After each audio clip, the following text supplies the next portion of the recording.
The sun beat down on the city. Buildings stood tall, casting shadows on the parched ground.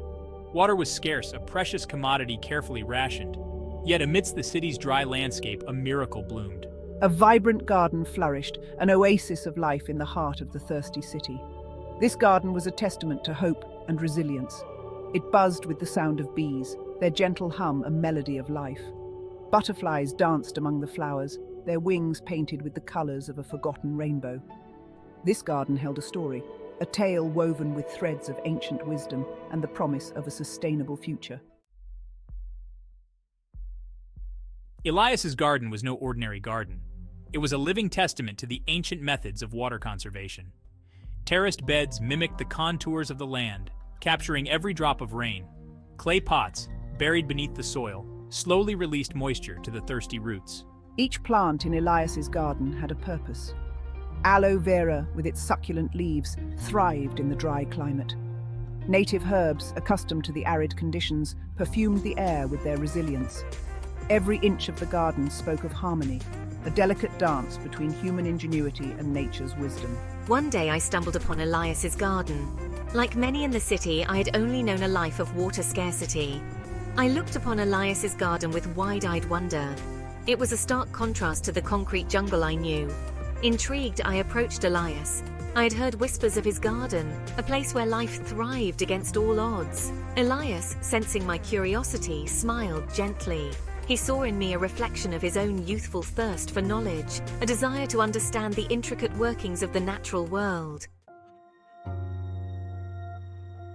Elias began to share his wisdom with Mia.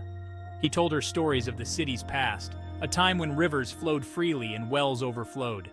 He spoke of the city's complacency, how the abundance of water had led to its careless use. He described how the city had turned its back on traditional water harvesting systems. Rainwater, once a sacred gift, was now washed away as a nuisance. The city had forgotten its connection to the natural rhythms of water, a forgetfulness that had led to its present crisis. I listened intently, my young mind absorbing Elias's every word. I had never imagined a city so different from the one I knew. The stories of flowing rivers and abundant wells seemed like fairy tales, relics of a forgotten era. Elias explained that the path to healing lay in remembering.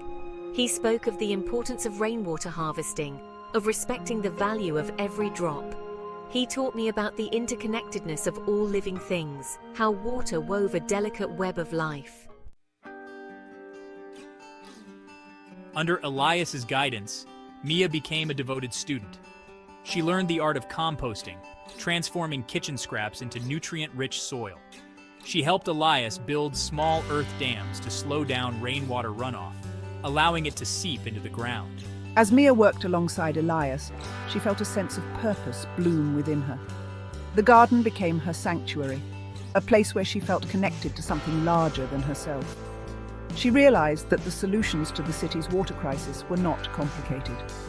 They lay in the wisdom of the past, in the simple yet profound practices that Elias so patiently taught her. Word of Elias's garden and my newfound knowledge began to spread. People, inspired by our story, started to look at their own water use with fresh eyes. They began to see the potential in their rooftops, their balconies, and their small patches of land. The city council, witnessing the community's growing interest in water conservation, took notice. They organized workshops led by Elias and me, teaching residents the principles of water-wise gardening and rainwater harvesting.